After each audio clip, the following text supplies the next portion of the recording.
श्रीमते नमः ओं विष्णुपादाय कृष्णप्रेष्ठाय भूतले श्रीमते भक्तिवेदांत स्वामी निति नामिने नमस्ते सरस्वती देवी गौरवाणी प्रचारिणे निर्विशेषा शून्यवादी पाश्चात्य देशतारिणे।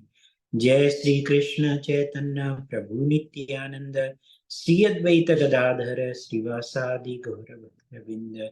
हरे कृष्ण कृष्ण कृष्ण हरे हरे, हरे राम राम राम हरे हरे। शिक्षाष्टकम जो कि चैतन्य महाप्रभु की शिक्षा ही है और उन्होंने 8 वर्ष दिया हुआ था। और हम लोग जो है चैतन्य महाप्रभु की जो शिक्षाएं हैं उसको श्रील प्रभुपाद जी ने एक बुक फॉर्म में दिया हुआ है और उसका हम भूमिका पढ़ने वाले हैं। इसके पहले हम लोगों ने चैतन्य महाप्रभु का संक्षिप्त जीवन चरित्र पढ़ा था, फिर उनकी शिक्षाष्टकम का वर्ष पढ़ा हुआ था और उसके बाद अभी आज भूमिका पढ़ने वाले हैं और शायद ये 2 या 3 क्लास में खत्म हुआ। नमो महावदन्याय कृष्ण प्रेम पदायते कृष्णाय कृष्ण चैतन्य नामने गौरत्विषे नमः। बोलिए श्रीमन महाप्रभु की जय, चैतन्य महाप्रभु की जय, शिक्षाष्टकम की जय। श्रील कविदास श्रील कृष्णदास कविराज गोस्वामी विचरित भगवान चैतन्य के प्रामाणिक जीवन चरित्र श्री चैतन्य चरितामृत पर अंतरराष्ट्रीय श्री कृष्ण भावनामृत संघ न्यूयॉर्क के तत्वावधान में 5 प्रवचनों के रूप में सर्वप्रथम प्रदत्त दिनांक अप्रैल 10 से 14 1967। तो चैतन्य महाप्रभु के बारे में जो ये बताया गया हुआ है उसको जो है अंतरराष्ट्रीय कृष्ण भावनामृत संघ न्यूयॉर्क के तत्वावधान में 5 प्रवचनों के रूप में जो है जो दिया गया था उसी को ही यहाँ पे वो दिया गया हुआ है। चैतन्य का अर्थ है चेतना अर्थात जीवन शक्ति। चेतन जीव होने के कारण हम चल फिर सकते हैं, किंतु मेज नहीं चल सकती क्योंकि उसमें चेतना नहीं है। चलना तथा क्रिया करना चेतना का चिन्ह माना जाता है। तो जहाँ पे कॉन्शसनेस है उसको चेतना बोलते हैं और ये जीव के अंदर है। और जीव के अंदर क्या है? सोल है। सोल आत्मा जो है, जिस शरीर में आत्मा रहती है वो जो है चैतन्य होता है। दूसरे शब्दों में ये बोल सकते हैं। प्रकृति के बंधन में भी चेतन अमृत है, अतः चैतन्य चरितामृत का अर्थ है चैतन्य का अमृतमय चरित्र। चेतन का अर्थ है चैतन्यमय चरित्र, चैतन्य चरितामृत जो बताया गया है। परंतु यह चेतना शाश्वत रूप से कैसे प्रकाशित हो सकती है, तो इस बारे में बताया। इसका प्रकाश ब्रह्मांड के मनुष्य अथवा किसी अन्य जीव द्वारा नित्य नहीं होता, क्योंकि इन देहों में हम में से कोई भी अमृत नहीं है। हम चेतना युक्त हैं, हम क्रिया करते हैं, स्वभाव और स्वरूप से अमृत हैं, पर हम जिस बंधन में हैं वह हमारे अमृत्व को नित्य प्रकाशित नहीं होने देती। इसका मतलब कि जब हम भौतिकता में हैं और इस भौतिक अपने को शरीर मान बैठे हुए हैं तो वो हमें चैतन्य चरितामृत का जो अमृत है वो हम पान नहीं कर सकते हैं। और ये जो प्रकाश है, शाश्वत चेतना है, वह किसी जीव से या ब्रह्मांड के किसी मनुष्य से नहीं आ रही है, बल्कि यह जो है नित्य है। और फिर आगे प्रभुपाद जी बता रहे हैं, कठोपनिषद में उल्लेख है कि हम और ईश्वर दोनों ही नित्य और चेतन हैं। तो जीव भी और भगवान भी दोनों ही नित्य और चेतन हैं। यद्यपि यह सत्य है कि श्री भगवान के समान हम भी नित्य हैं, किंतु दोनों में एक भेद है। जीवात्मा होने के नाते हम नाना क्रियाएं करते हैं, परंतु हम में अपरा अर्थात माया में अपरा प्रकृति अर्थात माया में गिरने की प्रवृत्ति रहती है। श्री भगवान में ऐसा नहीं है। सर्वशक्तिमान होने के कारण वे अपरा प्रकृति के अधीन नहीं है। वस्तुतः अपरा प्रकृति तो उनकी अचिंत्य शक्तियों की अभिव्यक्ति मात्र है। तो यहाँ पे प्रभुपाद जी बता रहे हैं कि हम भी नित्य हैं, भगवान भी नित्य हैं, लेकिन हम माया में फंसे हुए हैं। माया का प्रभाव हमारे ऊपर है, जिसके कारण हम जो है इस नित्य अपने को नहीं समझते हैं, बल्कि हम अपने को शरीर समझते हैं। और भगवान माया के स्वामी हैं, दूसरे शब्दों में उनकी ही शक्ति है, अचिंत्य शक्ति की एक उसकी विस्तार है। तो इस तरह से अगर देखा जाए तो फिर भगवान जो है प्रकृति से परे हैं, माया से परे हैं, अपरा प्रकृति से उनके अंदर वो कार्य करती है और हम जो है उसमें फंसे रहते हैं। भूमि से आकाश में देखने पर हमें केवल मेघ दिखते हैं, अर्थात जब हम ऊपर आकाश में देखते हैं तो हमें क्या दिखाई देता है? सिर्फ बादल दिखाई देते हैं। किंतु मेघों से ऊपर उड़ने पर प्रकाशवान सूर्य को देखा जा सकता है। जब हम बादल से ऊपर जाएंगे तो प्रकाशवान सूर्य को देख सकते हैं। दूसरी ओर आकाश से गगनचुंबी भवन और नगर बहुत नन्हे से दिखते हैं। अगर हम ऊपर से देखते हैं, जैसे जैसे ऊंचाई पे जाते हैं, वैसे वैसे नगर और भवन जो है वो छोटे छोटे दिखते हैं। और जब दृष्टि से ओझल हो जाते हैं तो वो कुछ भी नहीं दिखता है, फिर ये ऐसे ही दिखता है। तो उसी प्रकार भगवान की दृष्टि में यह संपूर्ण प्राकृतिक सृष्टि नगण्य है। बद्ध जीव की प्रकृति उस ऊंची स्थिति से नीचे गिरते ही जहां सब कुछ तत्व से देखा जा सकता है। बद्ध जीव की प्रकृति उस ऊंची स्थिति से नीचे गिरने की है जहां सब कुछ तत्व से देखा जा सकता है। श्री भगवान में ऐसा नहीं है। श्री भगवान का माया में गिरना उसी प्रकार संभव नहीं जैसे बादलों से सूर्य का ढकना। बादल से सूर्य ढक जाते हैं तो इसका मतलब सूर्य नहीं है। फिर जैसे जैसे वो बादल छटने लगता है वैसे सूर्य दिखाई देने। तो हम भगवान की वैसी स्थिति, लेकिन हमारी वैसी स्थिति नहीं है, क्योंकि वे कभी माया मोहित नहीं हो सकते, क्योंकि उनकी शक्ति है। शक्तिमान सर्वशक्ता है, शक्तिशाली है। हम अणु आत्माओं पर माया का अधिकार हो सकता है, इसीलिए हम बद्ध हैं। निराकारवादी अर्थात मायावादी दार्शनिकों का कहना है कि प्राकृतिक जगत में आने पर जीव के समान भगवान भी मायावश हो जाते हैं। यहाँ पे निराकारवादी जो दार्शनिक हैं वो लोग सोचते हैं कि जैसे हमारा पतन हुआ है, हम अपना अस्तित्व भूल गए हैं, उसी प्रकार भगवान भी जब आते हैं तो वो भी भूल जाते हैं, जबकि ये एकदम गलत है। फिर वो भगवान का ही करेंगे, अर्थात भगवान को हम लिमिट कर दे रहे हैं। और लिमिट जब हम कर दे रहे हैं तो वो कैसे हो गए भगवान? भगवान तो कभी लिमिट हो ही नहीं सकते हैं। तो जीव के संबंध में तो यह सत्य हो सकता है, परंतु भगवान के लिए नहीं। क्यों? कि प्रत्येक अवस्था में अपरा प्रकृति अर्थात माया उन्हीं की अधीनता में कार्य करती है। भगवत गीता में भगवान बोलते हैं माया आद्यक्षीण प्रकृति, तो मेरे बस में ये कार्य करती।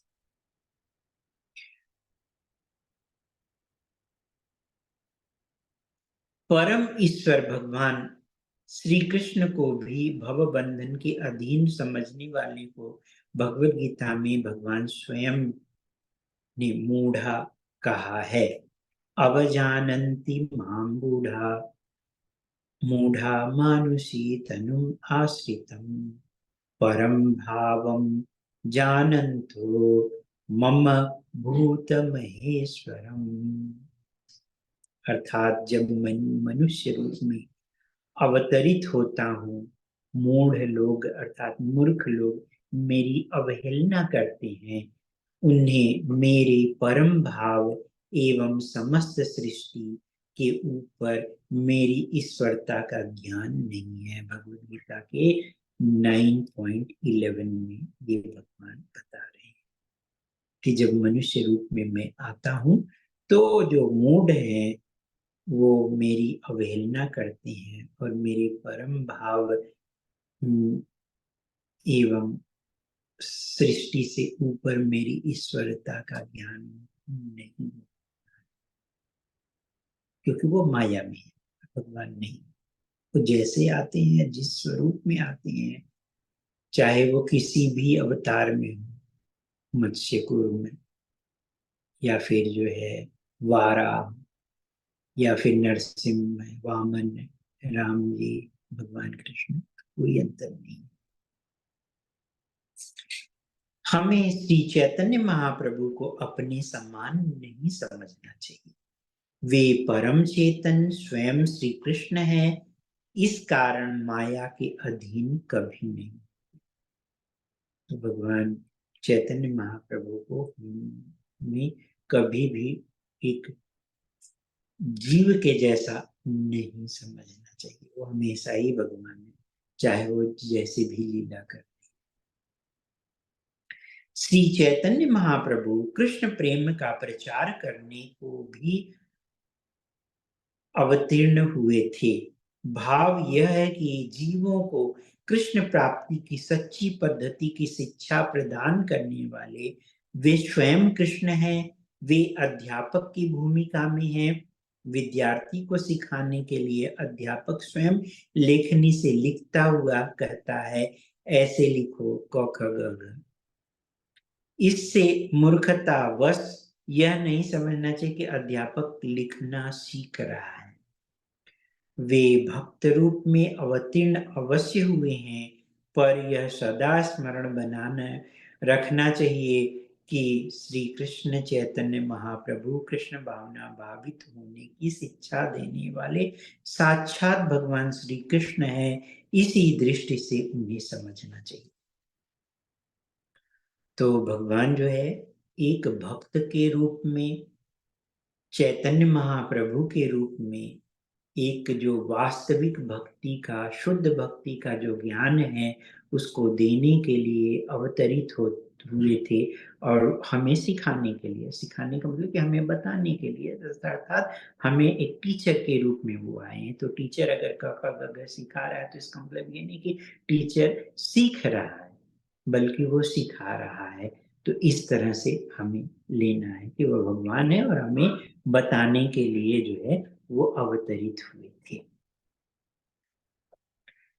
तो फिर आगे प्रभुपाद जी कोट कर रहे हैं, भगवत गीता में श्री कृष्ण सर्वोच्च धर्म की स्थापना इस प्रकार करते हैं। जो भगवत गीता में भगवान जो है एक अध्याय से लेकर के 18 अध्याय तक है भगवत गीता, 18वें अध्याय के 66 श्लोक में वो गीता सार बता रहे हैं। तो उसी को कोट करें प्रभुपाद जी, सर्वधर्मान् परित्यज्य मामेकं शरणं व्रज, अहं त्वां सर्वपापेभ्यो मोक्षयिष्यामि मा शुचः। तुम अर्थात सब प्रकार के धर्मों को त्याग कर एकमात्र मेरी शरण में आओ, मैं तुम्हें संपूर्ण पापों से मुक्त कर दूंगा।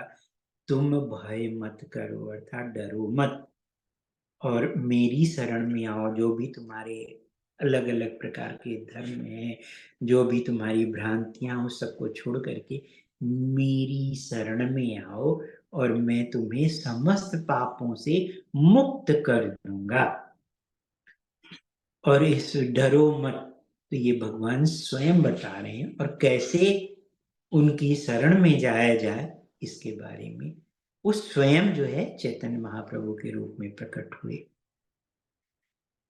यह शिक्षा देखने में सरल लग सकती है, परंतु आचरण के समय प्रायः हमारी प्रतिक्रिया होती है, ओ शरणागति, त्याग, परंतु मेरे इतने सारे कर्तव्य हैं। तो अगर कोई बोलता है कि भगवान के प्रति, अरे कैसे, अभी तो हमारा ये काम बाकी है, वो काम बाकी है, हम कैसे शरणागत हो सकते हैं, सब कुछ का त्याग कैसे कर सकते हैं। तो इसी ऐसा हम सब सोचते हैं। माया हमसे कहती है ऐसा मत करना, नहीं तो तुम मेरे बंधन से मुक्त हो जाओगे, मेरे पास ही रहो और मेरी लातें खाओ। तो प्रभुपाद जी बता रहे हैं कि ऐसा हमसे कहती है माया देवी कि ऐसा मत करो, क्योंकि आप हमसे मुक्त हो जाओगे, और फिर अगर इस तरह से मुक्त हो जाओगे तो मेरी लातें कैसे खाओगे, ठोकर कैसे खाओगे। यह सच है कि हम निरंतर माया की लातें खा रहे हैं। ठीक उसी प्रकार जैसे मैथुन के लिए गधी के पास जाने पर गधे को के मुख पर लात पड़ती है, इसी भांति मैथुन करते समय कुत्ते बिल्ली भी निरंतर लड़ते और झगड़ते रहते हैं। यह सब प्रकृति का छल है।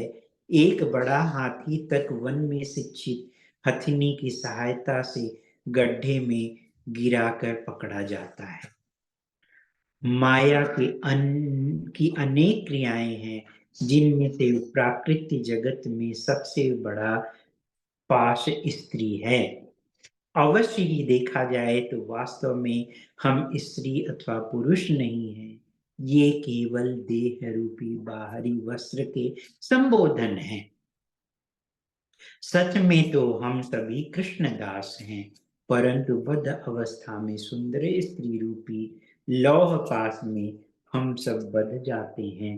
इस प्रकार जीव मात्र काम वासना में बधा है, अतः प्राकृतिक बंधन से मुक्ति के लिए प्रयत्न करने पर सबसे पहले काम विकार को जीतना है। अनियंत्रित काम जीव को पूरी तरह मायाबद्ध कर देता है।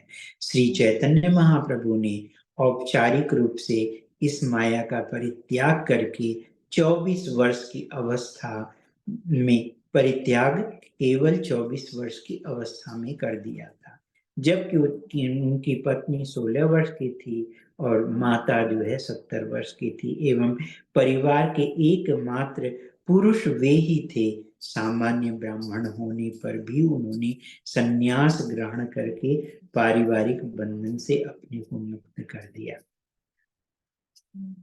तो यहाँ पे प्रभुपाद जी बता रहे हैं कि हम सब माया में पड़े हुए हैं, और माया का सबसे बढ़िया एक रूप है, वो है कि काम वासना।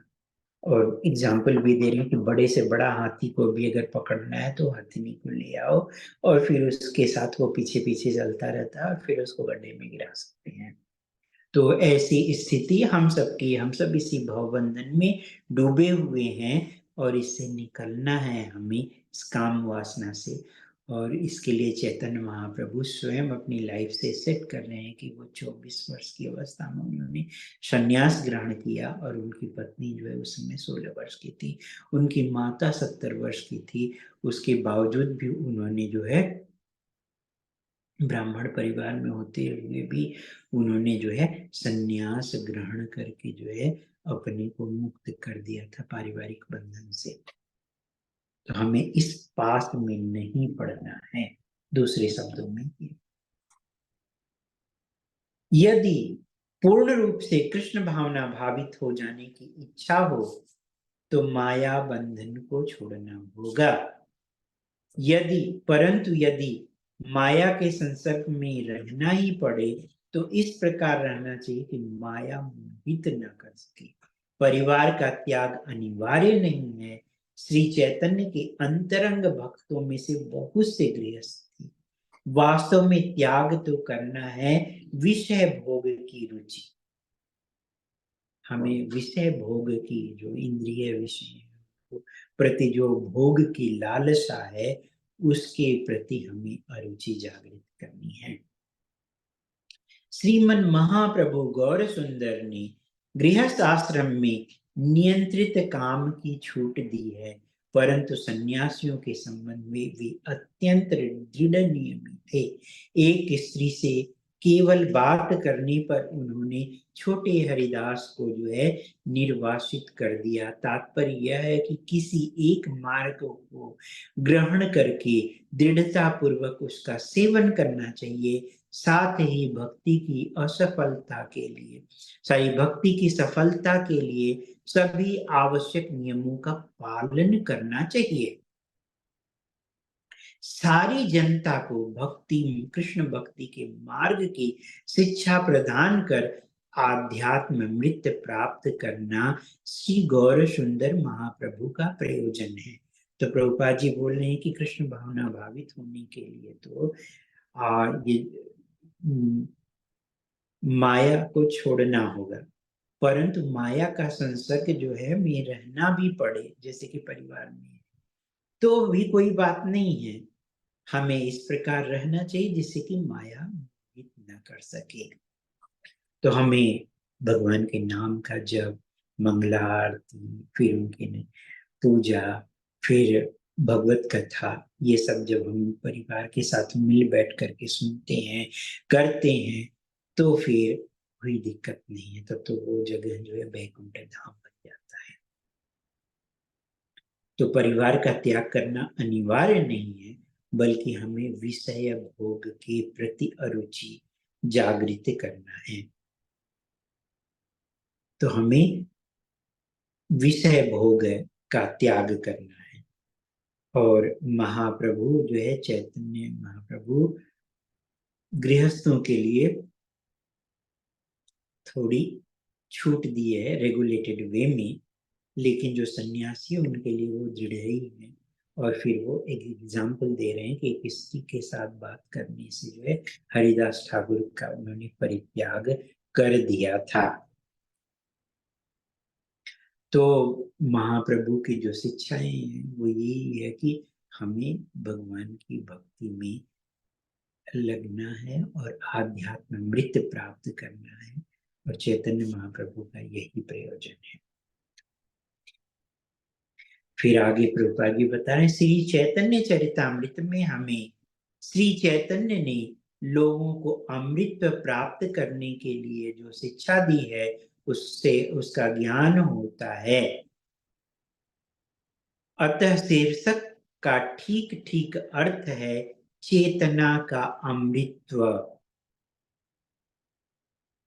भगवान श्री कृष्ण परम चैतन्य हैं, वे परम पुरुष हैं। चेतन जीवात्मा असंख्य हैं, जीवात्मा असंख्य हैं, और उन इनमें से प्रत्येक का निज निज स्वरूप है। यह इस बात से सुगमता पूर्वक समझा जा सकता है कि हम सभी विचार करने और इच्छा करने के लिए स्वतंत्र हैं। तो चैतन्य महाप्रभु ने हमें स्वतंत्रता दी हुई है। हमारा अलग अलग निज स्वरूप है, और फिर हमें जो है अपने इस चेतना का अमृत है उसको प्राप्त करना है, उसका पान करना है। परम ईश्वर भगवान श्री कृष्ण का भी अपना स्वरूप है। वे जीवों से भिन्न हैं, सबके अग्रणी हैं और अतुलनीय हैं। प्रत्येक जीवात्मा दूसरी जीवात्मा से किसी न किसी प्रकार श्रेष्ठ हो सकती है। जीवों के समान भगवान का भी निज स्वरूप है, परंतु यह वेद है कि वे परम चेतन पुरुष हैं। भगवत गीता में भगवान को अच्युत कहा गया है। अर्थात उनका कभी पतन नहीं होता। यह इसी बात से स्पष्ट हो जाता है कि भगवत गीता में अर्जुन मोहित हो गए पर श्री कृष्ण मोहित नहीं हुए। यह प्रायः सुनते हैं कि भगवान अच्युत हैं और गीता में स्वयं भगवान कहते हैं, अजो अपि सन्नवयात्मा भूतानाम ईश्वरो भूतानाम ईश्वरो अपि सन् प्रकृतिम स्वामधिष्ठाय संभवाम्यात्मा मायया। यद्यपि मैं अजन्मा हूँ और मेरे दिव्य शरीर का कभी क्षय नहीं होता, और यद्यपि मैं सभी जीवों का ईश्वर हूँ, तद्यपि मैं अपने अप्राकृत स्वरूप में स्थित रहकर अपनी योग माया से प्रत्येक युग में प्रकट होता। यहाँ पे भगवान जो है अपनी प्राकाट्य के बारे में जो है क्लियर कर ले रहे हैं कि मैं अजन्मा हूँ, नित्य हूँ, सनातन हूँ। उनका जो दिव्य शरीर है वो कभी क्षय नहीं होता है, और सभी जीवों के वो ईश्वर हैं, और फिर वो अपने दिव्य स्वरूप में स्थित रहकर अपनी योग माया से जो है वो प्रत्येक युग में प्रकट होते हैं। ये जानना इम्पॉर्टेंट है। और फिर आगे प्रभुपाद जी बताए, अतः हमें यह समझना चाहिए कि प्राकृत्य जगत में अवतीर्ण होने पर श्री कृष्ण अपनी माया शक्ति के अधीन हो जाते हैं। भगवान श्री कृष्ण और उनके अवतार माया के अधीन नहीं होते। जैसा कि हम शुरू में बोल रहे थे कि भगवान किसी भी रूप में अवतरित हो, वो भगवान ही हैं, और वो कभी माया के अधीन हो ही नहीं सकते। अगर ऐसा होता है तो फिर वो भगवान नहीं माने जाए। यही तो खासियत है भगवान की कि वो सभी के स्वामी है। उनका ईश्वरत्व भाव जो है कभी खत्म नहीं होता है। उनका स्वरूप दिव्य है, चाहे वो किसी भी रूप में है। वे पूर्ण रूप से स्वराट अर्थात स्वाधीन है। श्रीमद् भागवतम में तो दैवी प्रकृति वालों को प्रकृति में स्थित होने पर भी प्राकृतिक गुणों से परे कहा गया है। यदि भक्त को यह स्वतंत्रता मिल सकती है, फिर परम ईश्वर भगवान कृष्ण के संबंध में तो और कहना क्या है।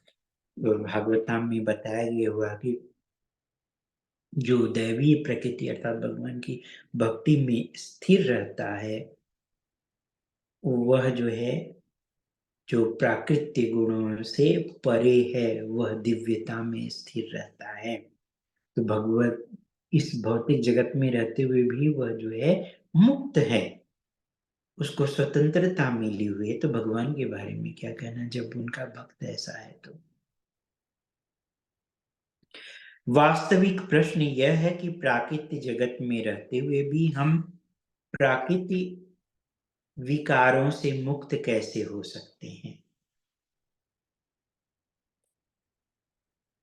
श्रील रूप गोस्वामी के अनुसार श्री कृष्ण की सेवा को ही अपनी नगण्य अभिलाषा बनाने से जगत में विकार मुक्त रहा जा सकता है।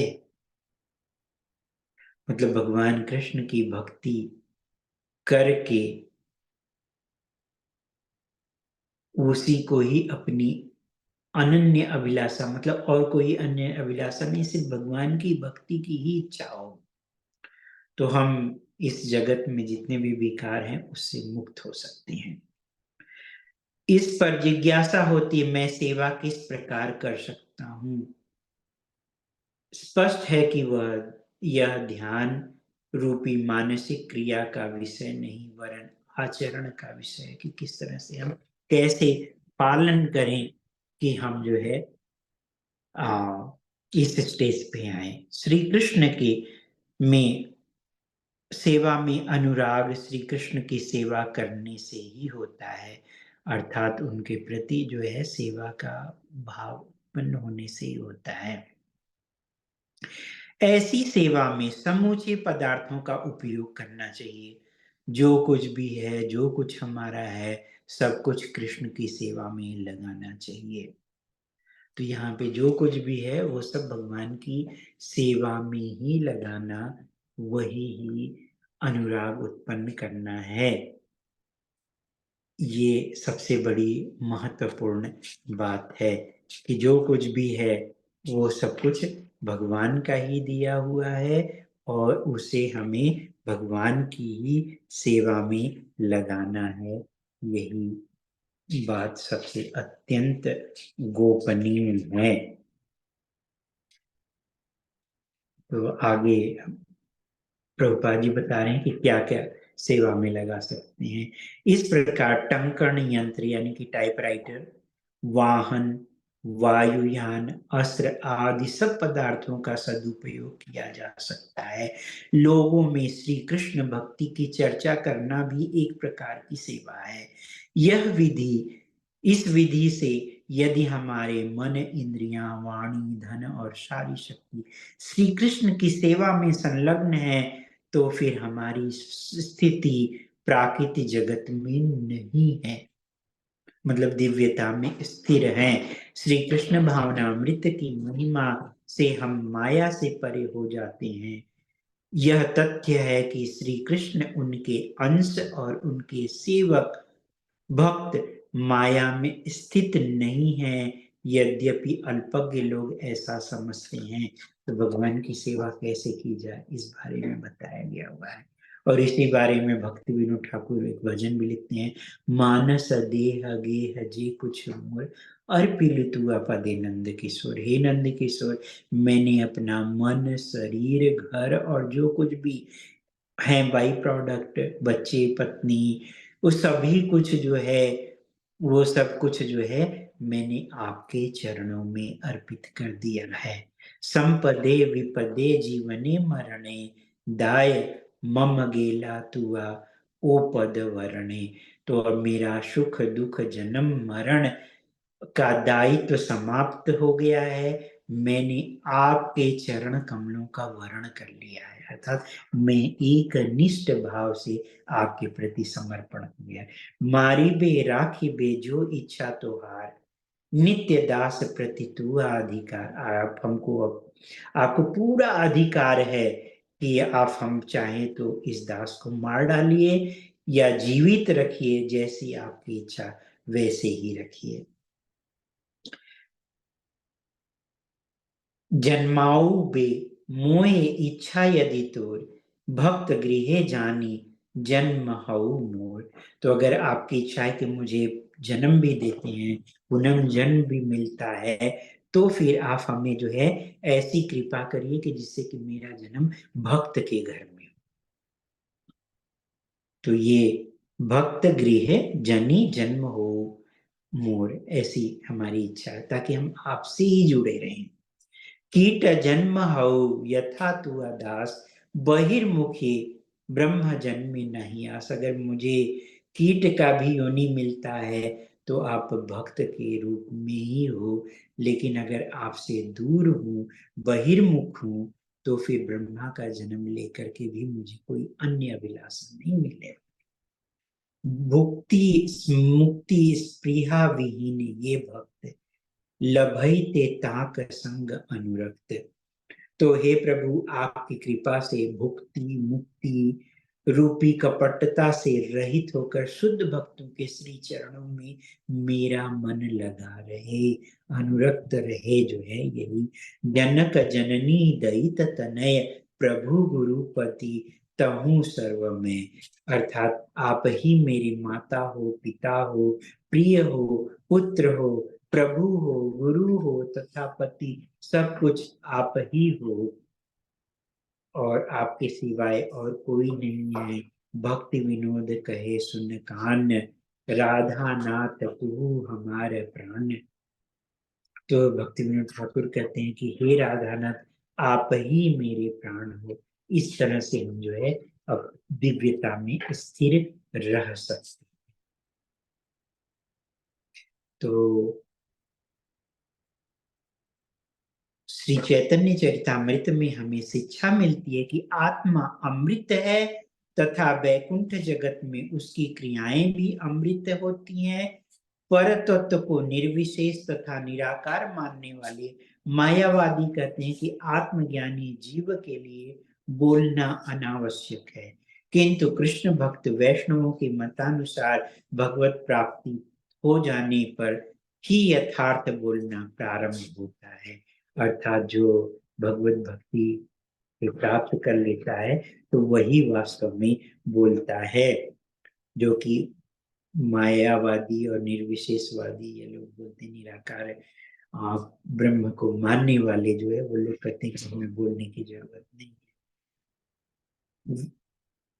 वैष्णव कहते हैं पूर्व में हम केवल निरर्थक बोलते थे, अतः अब यथार्थ चर्चा कृष्ण कथा करें। मायावादियों को घड़ अर्थात घड़े का उदाहरण बड़ा प्रिय है। उसके आधार पर वे कहते हैं जल से भरा न होने पर पात्र ध्वनि करता है, जबकि जल भर जाने पर कोई ध्वनि नहीं होती। वो उदाहरण देते हैं अदगल जगरी जो है उसको छलकता है या फिर उसमें आवाज होती, लेकिन भरा हुआ है तो उसमें कोई आवाज नहीं है। वो ऐसा उदाहरण देते हैं। किंतु क्या हम जल पात्र हैं? उनसे हमारी तुलना कैसे हो सकती है? उत्तम उपमा वही मानी जाती जिसमें दोनों पदार्थों का अधिक से अधिक सामान्यतः हो। जल पात्र हमारे समान क्रियाशील चेतन नहीं है। नित्य मौन ध्यान जल पात्र के लिए उपयुक्त हो सकता है, पर हमारे लिए नहीं। वास्तव में भगवत प्राप्त भक्त को श्री कृष्ण विषय इतना अधिक कहना होता है कि 24 घंटे पूरे नहीं पड़ते। मूढ़ लोग ही न बोलने पर तक पूजित होते हैं। मौन भक्त होते ही उनकी अल्पज्ञता प्रकट हो जाती है। श्री चैतन्य चरितामृत दिखाता है कि पर तत्व श्री कृष्ण के कीर्तन से अनेक अद्भुत उपलब्धियां होती हैं। तो भगवान के नाम का कीर्तन करने से ही हरे कृष्ण कृष्ण कृष्ण हरे हरे, हरे राम राम राम हरे हरे, इसके नाम का जप करने से, भगवान के नाम का जप करने से, इस महामंत्र का जप करने से जो है अद्भुत उपलब्धियां होती हैं। वो इससे बड़ा और कोई ग्रेट अचीवमेंट हो ही नहीं सकता है। श्री चैतन्य चरितामृत के प्रारंभ में ही श्री कविराज गोस्वामी ने लिखा है, मैं अपने गुरुओं को वंदना करता हूँ। गुरु परंपरा को व्यक्त करने के लिए उन्होंने बहुवचन का प्रयोग किया है। उन्होंने अपने ही सदगुरु को नहीं अपितु श्री कृष्ण से प्रारंभ हुई संपूर्ण शिष्य परंपरा को प्रणाम किया है। सारे वैष्णवों के प्रति लेखक के परम आदर भाव को प्रकट करने के लिए गुरु का निर्देश बहुवचन में। गुरु परंपरा की वंदना की उपरांत लेखक अन्य भक्तों, गुरु भाइयों, भगवत अंशों और श्री कृष्ण शक्ति के प्रथम प्रकाश की वंदना करते हैं। श्री गौर सुंदर चैतन्य महाप्रभु इन सबके मूर्त रूप हैं। वे भगवान कृष्ण गुरु भक्त तथा भगवत अवतार हैं। अपने पार्षद नित्यानंद प्रभु के रूप में वे प्रथम शक्ति प्रकाश हैं। श्री अद्वैत प्रभु के रूप में अवतार हैं। श्री गदाधर के रूप में अंतरंग शक्ति हैं। श्रीवास के रूप में तटस्थ जीव हैं। अतः श्री कृष्ण को अकेला न समझकर श्री रामानुजाचार्य के वर्णन के अनुसार अपने प्रकाशों सहित नित्य विद्यमान जानना चाहिए। विशिष्ट अद्वैत दर्शन में भगवत भक्ति, भगवत अवतार तथा भगवत अंश में भेद अभेद है। अर्थात कृष्ण भगवान श्री कृष्ण इन सब के सबसे भिन्न है, सब तत्व संवेत रूप में भगवान है। तो ये बात जाननी चाहिए।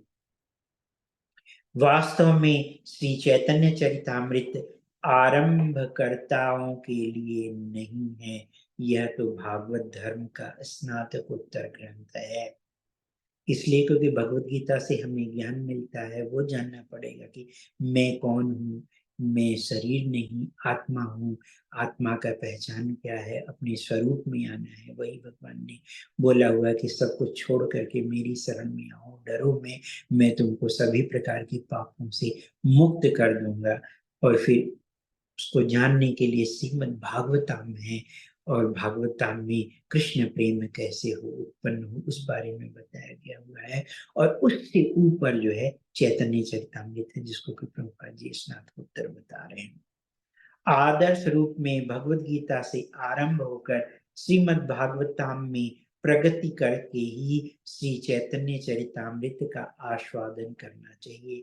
यद्यपि ये सभी महान ग्रंथ समान अद्वैय स्तर पर है, फिर भी तुलनात्मक अध्ययन की दृष्टि से श्री चैतन्य चरितामृत सर्वोच्च है।